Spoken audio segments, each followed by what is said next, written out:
Okay, first up, 434k or 100%. This is the rear wheel drive LFP model. I'm going to have the AC, I'm going to have it on low, just enough to keep things okay. I'll leave the seats off, don't need any of that. Actually, I'll keep it real, put my seat on 1, and that's it. So very low fan, AC's on. The other thing, I'm going to keep it on chill for acceleration.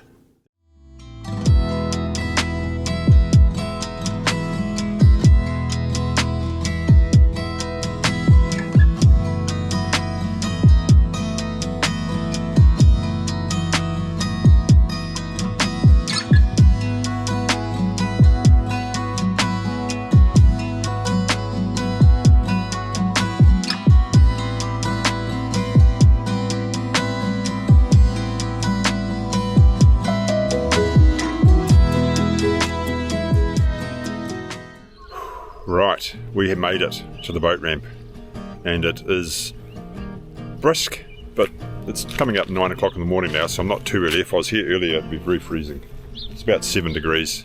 Lake Rotoiti, closest ramp to where I live. It's middle of August, so it's middle of winter here. Tows well, it's not bouncing around. Put it in cruise control and just go, very comfortable. But let's have a look at the range. It's only a short trip to the boat ramp here. It's looking pretty glassy, so I'm keen to get in the water. Alright, so 72%, which is 312 k's. It's about between 45, maybe 46 and 52 k's all up. So I've consumed 106, so it's about double. 62.2 k's more than estimated vehicle consumption. There you go, so it really uses it. 50.2 k's more on the driving, and the elevation doesn't help. This is a bit of an up and down trip too, so. And the aircon was on, but it doesn't look like the climate made much of a difference. 1 kilometre. Looking at that, I would say I'd be safe with 170, 160, depending on where I'm going. And most of my trips here are not more than one way, probably between 80 to 100 k's, sometimes it's 100 to 200. And there are a range of chargers, superchargers, and Type 2 chargers along the way, and definitely on the routes that I'm going, so I should be okay. It's just going to take a different mindset to actually how I go about this, because I'm going to have to plan not only to get to the ramp, but actually be able to get from the ramp to the charger before I run out of juice. I don't want to run out of juice because I'm running out of juice with a jet ski on the back. So that's not going to be a fun AA pickup. Towed pretty well. I'm just going to show you the setup. Haven't been on a ski for a while, which I'll talk about in a second, but let's have a look. Here we go. Tesla Y, it's an LFP, rear wheel drive Shanghai model. So I went with the rear wheel drive. Could have gone with the all wheel, but I didn't. So there we are. And I've got a GTI 130, which I'll talk about in a second as well. I think towing experience was great. I've always had utes, so going to an EV has been a massive change for me. It's really nice going into the gas station, or not going into the gas station, I can tell you that much. But this is going to be a work in progress in terms of planning my trips, because I'm seeing that I'm only getting about 50% of the range that I would have otherwise towing. There's probably a few things I could do here. This is a relatively heavy ski and a heavy trailer. I could probably get a lighter trailer. Can't do much with the ski. GTI 130. It's lighter than the RXT and RXP which I've had, but yeah, I can't really reduce the weight there, but I think also the drag is a component of it, which I can't really change either, obviously. So towed really well, just super comfortable, and more comfortable than utes have had, that's for sure. So pretty pleased about that. It's just the range part of it that obviously is a consideration. So it still has the link system, which is important. I like to carry a lot of things, and I'd like to get that additional cargo rack, which will increase it to 2 or 3. Doesn't have IDF, which I'm not worried about, and it doesn't have VTS, so the trim. Now, to be honest with you, in terms of trim, I've never really moved that up and down. It always sat on the mid, on the RXT, RXP, so I'm not really worried about that. In terms of the ergonomics, I prefer this type of system for what I do filming, having this deep console with a phone, and then having this like that. That, to me, works a lot better for what I do, getting access to gear, all that sort of thing, than the RX3 or the ST3 hulls where you've got this tiny little compartment. I really don't like that. You can lift it up. This, I can put a camera in, pull it out, put it back in really quick. It just works better for me. It's not going to go super fast. It's a bit of a change from what I had. I think I'll probably put some different sponsons on it. Don't know why, because I can. Other than that, it's just a really friendly, relatively economical ski that's just easy, and it does everything I need to do. So first time on the water, let's see how it goes. Now, the next thing I'm obviously anxious about, just a little bit, is keeping the Tesla out of the water. This is the rear wheel drive. I think it's going to be perfectly fine. I mean, I've had utes and towed skis with cars, not like I'm pulling a big boat. And it's rear wheel drive, but they've got really good traction control. So I don't see it being an issue. I just want to make sure nothing other than the rear tyres are touching the water. Not so much of a concern freshwater. This is the ramp we're dealing with today. I don't see any issues at all with that, although it's quite shallow. So we'll see how we go. Alright, so it's winter. Need that. And I've got the Jet Pilot Tour Coat, which is the trench coat of jet ski coats. Goes right down, really good. And then I'll put some gloves on as well, which will keep me nice and toasty.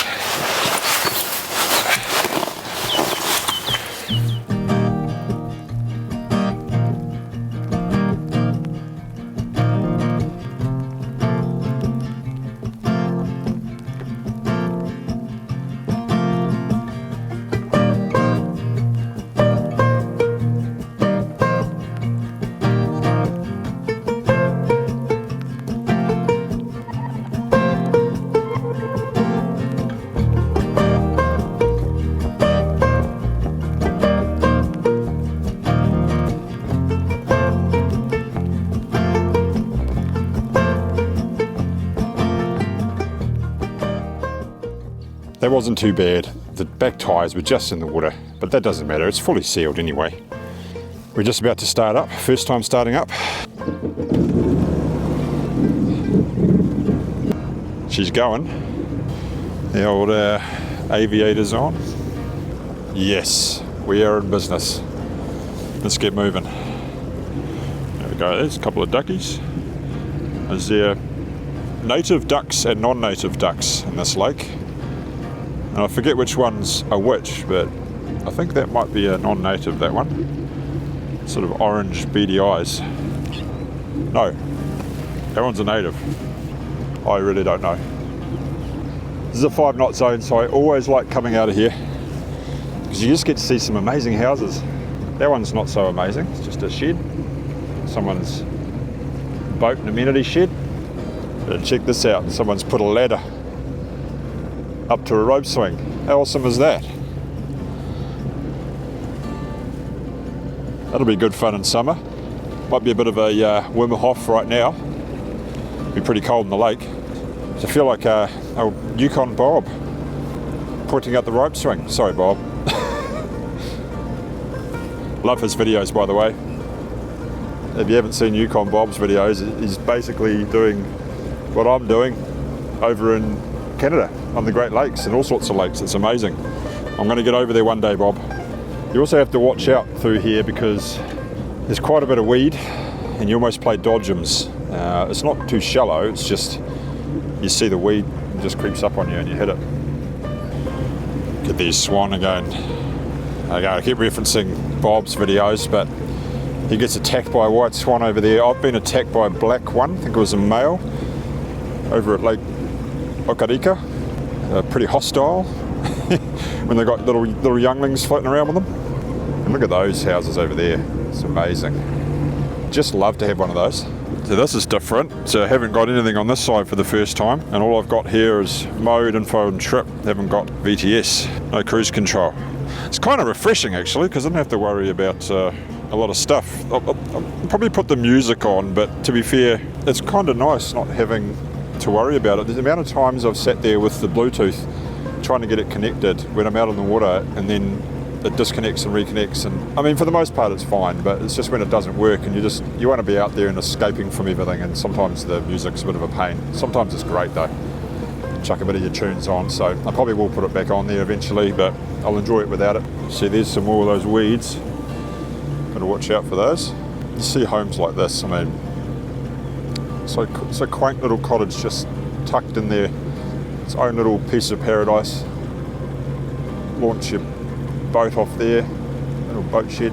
catching all the morning sun too. Look at that. Oh, it's a beautiful day.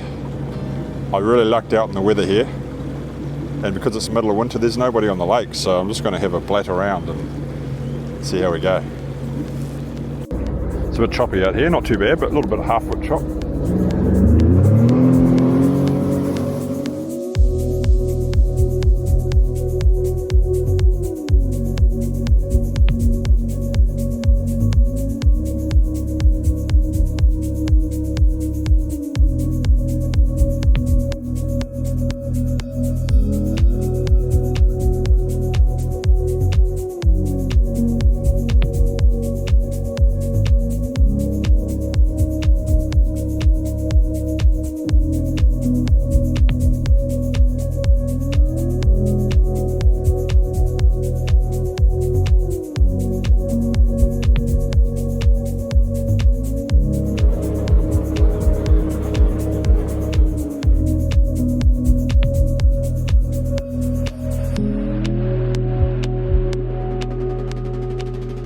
We found a nice calm spot here. How beautiful is it today?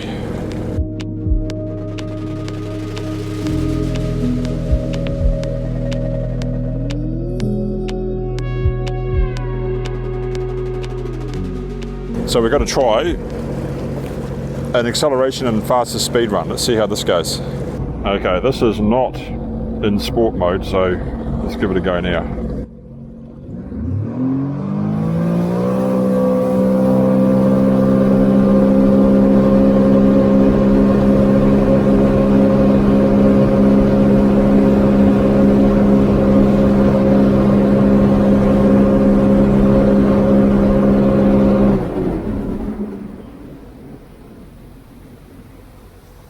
Alright, well, the acceleration, like immediately there's no jump there. Obviously I had an RXP, so when you put that thing in sport mode, she takes off even in normal. But once you get up to about 10k an hour, it's going. And I hit 91k an hour there, I think 90k an hour, which I believe I'll round down here into miles per hour, but that's faster than I thought it would go. I don't know whether the guy I bought it off chipped it. I'll have to have a chat to him. But to be honest, I don't know if I mean, it'd be nice to get over 100, so I'll see what I can do, but that's a normal. I'll have a bit of a blat now in sport, see how that goes. Alright, sport mode.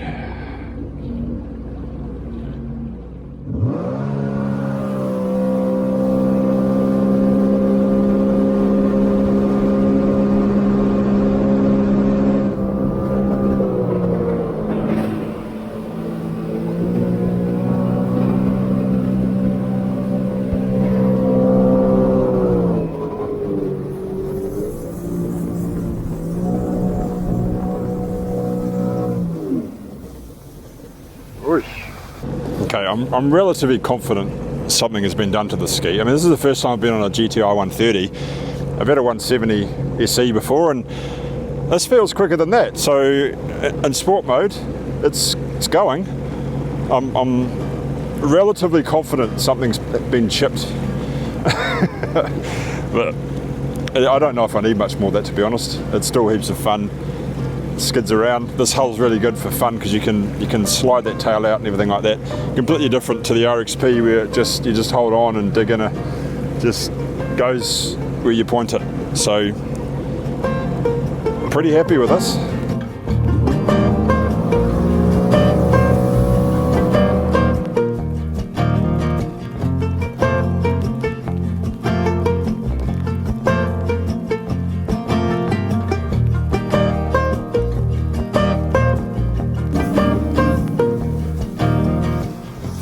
We're just coming into Gorilla Rock. I've been here before in previous videos, and I've got to come here in summer and show you people jumping off here, because this place is packed in summer.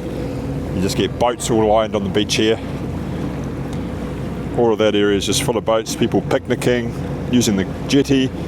Oh, it's a bit chilly out of the sun. Ooh, I don't know if you can see my breath there. And here's another rope swing which looks pretty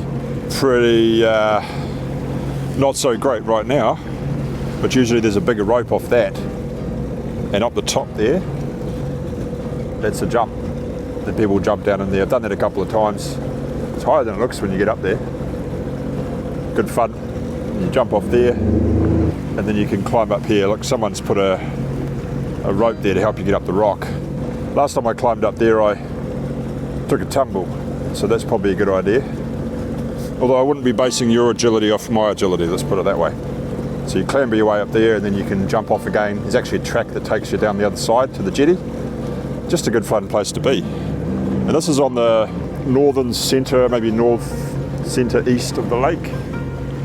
There's a private road that comes into here somewhere, and people come down from that sometimes and park up four-wheel drives on the other side of this, but I don't think that's public. Boat access only, which is kind of nice. Got to watch out for trees, fallen trees when you're coming through here though. I've learnt that lesson.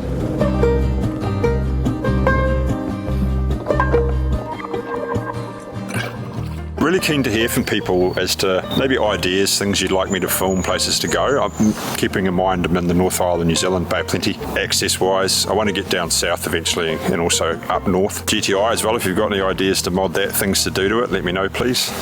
I'm just taking you up the path. It's a bit slippery. The things I do. Here we go. And there you go. Looks a little bit higher from up here, doesn't it? Or you go down there and jump off that tree there with the rope, which is not really there right now. So peaceful here.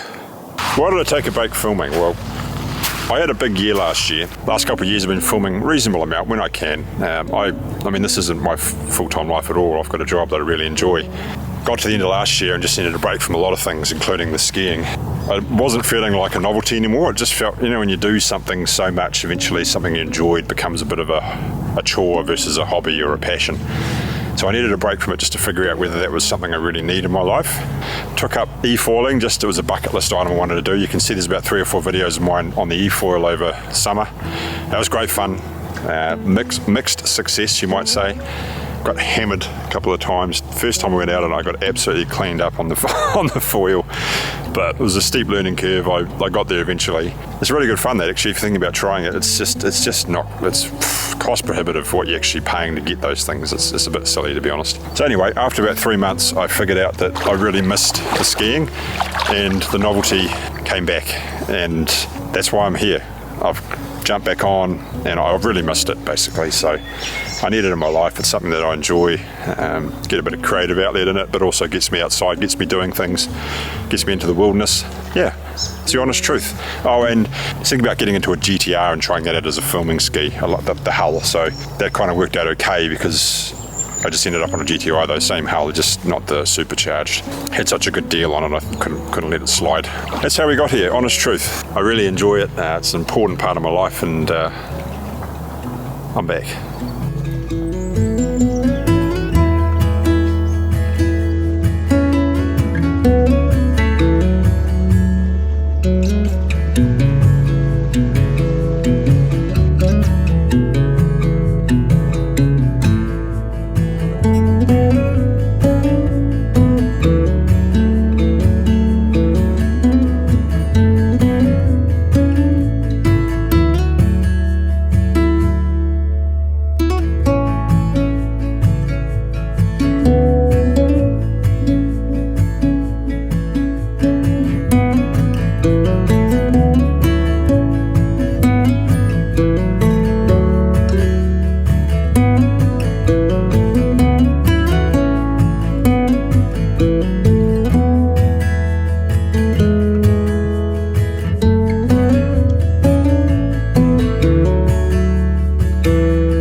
This is such a cool little peninsula.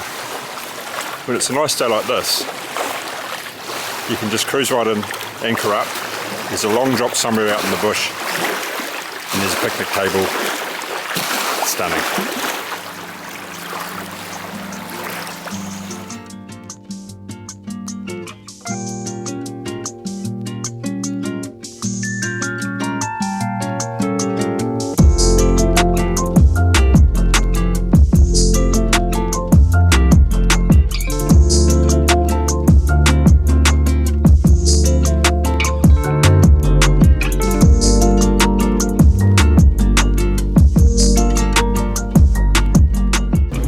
so much fun. So good to be back on the water.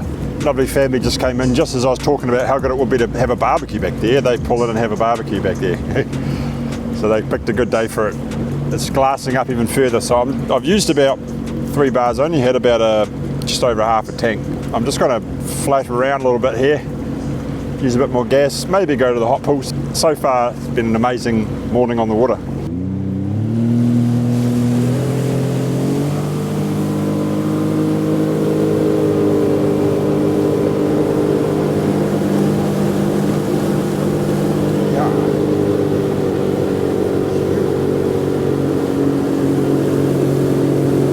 So that little area is on the south central part of the lake, and I'm just going further southwest towards the hot pools, the boat access only hot pools, which I've been on numerous occasions in previous videos. I'm thinking about going there now. I'm going to look, see how busy it is, but the lake level right now, if you look over here, is so high.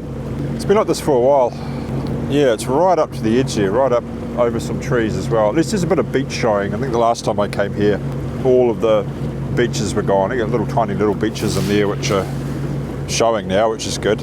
I think because Rotoiti, they can control the lake level, so they can let it out. A couple of the other lakes are not so good. They just fill up basically. And there's some properties that are on the water that are literally on the water. So not good for them. Hopefully there's no issues with that, but I think the worst of it was about a year ago.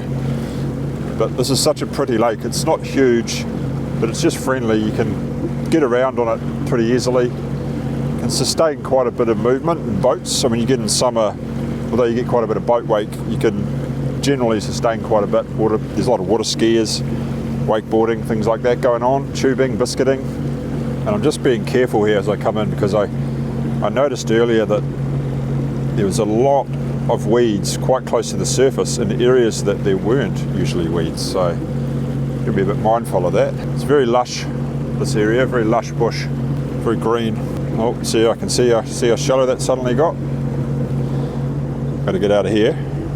That is not good. There we go, starting to get clear.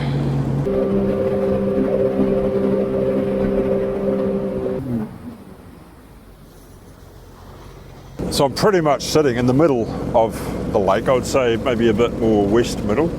But if you look down this way, so if you keep going through there and to the right, it pops you around, and then there's Okirti Falls. There's a really good boat ramp around there, but it's annoying sometimes because there's quite a big breakwater that goes across, so you end up launching. So that's a good ramp, and you launch, but you're 5 knots for quite a while before you turn around and keep going around. That can be a good and a bad thing. Obviously the bad thing is it takes a while to get around, but then also it deters a lot of people from using that ramp, I find. So you can go there and get a pretty easy launch and always get a parking spot, versus where I parked and launched through there, which is the Marae ramp, which goes around that bend. It's also a very easy ramp, usually lots of parking spots. There's 2 more ramps on the other side of the lake that I know of anyway, Gisborne Point. I think there's one more close there, and that's right further around the corner. There's one more the other side, right on the other side of the lake, which is also a very easy place to launch. They take a lot longer to get to from where I am. I've got to go all the way around the lake, which takes another 40 minutes or so, maybe half an hour, versus straight here from my place is about 40 minutes. So there's the hot pools I'm talking about, boat access only, apart from a couple of seaplanes I've seen fly in there, which is pretty cool to see, I must admit. There's quite a few people there today. I don't think I'll go in there today for a swim, mainly because I've got flipping clothes to Africa on, and it'll take me a long time to get them all off and then back on again, particularly the 4-3 wetsuit, which is going to be fun to get off and on again wet, so I'll probably flag that today. That's going to do it for today's video. I am going to head back to the boat ramp. Fantastic day on the water. I'm really happy to be back on a ski. GTI is actually very easy to use. It's such an easy rec level ski. It's just an accessible hull and ergonomics, and everything's just really easy. And yeah, it went faster than I thought it would, so I'm happy with it. I'll see you next time. Alright, we are back. 50% left. We've used 50% over 105k or just under. Now that's probably the midpoint of the journey. I turned around. It's a bit better on the way back, quite a lot better actually. I think probably what was happening is on the way there it's a bit more uphill. and I had the heated seat going. So I turned the heated seat off on the way back, and it's more downhill, and the consumption's a lot better. So, you're looking at about, it's telling me 22.1% more than estimated consumption. I would say that's about telling you about 200 to 210 kilometres. What is that in miles? Put that down there. I would probably bank on having between 150 and 175k guaranteed. That's 0.2 charger. I wouldn't be banking that on to the boat ramp. You've got to factor in actually getting to a charger. So if you're actually worried about that, again, just go to the charger first and then go to the boat ramp. I think it'll get a bit dicey once you're getting up to 170, depending on where you're travelling. So not too bad overall. I'm pretty happy with it. Tows really well. No problem getting out of the boat ramp. So comfortable. Way more comfortable than the utes, or the least utes I've had. And I'd recommend it. Maybe not for long trips though. Again, I've got quite a few chargers. Most of my travelling around here is no more than 100k to a charger, so there's plenty of infrastructure around. And if I'm going a long way, I'd be planning very carefully about where the chargers were and where you're stopping. So it's part of the journey. Very practical vehicle, easy to fit everything in. Pretty happy with it.